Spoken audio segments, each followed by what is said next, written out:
দর্শক, কখনো কি দেখেছেন এক গাছে 3 রকম বেগুন হতে? তেমনি কিন্তু একটি দেখিয়েছেন আমাদের সাতক্ষীরা জেলা তালা থানার জলিল শেখ চাচা।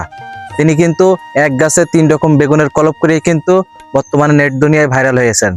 তা তার এই এক গাছে 3 রকম বেগুনের কাহিনীটা কি একটু শুনবো তার মুখেই। তো চাচা, আসসালামু আলাইকুম। ওয়ালাইকুম আসসালাম।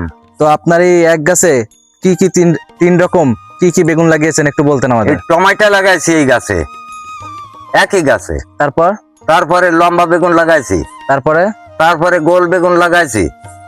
তো এক গাছে যে 3 রকম বেগুন লাগিয়েছেন, এটা কি আসলেই সম্ভব? সম্ভব না হলেও আমি পরীক্ষামূলক করেছি, এখন দেওয়ার মালিক আল্লাহ।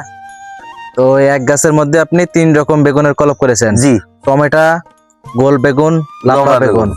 তো সব মিলিয়ে একটি গাছে 3 রকম বেগুন হতে চলছে। আচ্ছা, এইরকম বেগুন গাছের কলপ বা এরকম গাছ যদি কেউ নিতে চায়, তাহলে তারা কি নিতে পারবে আপনার কাছ থেকে?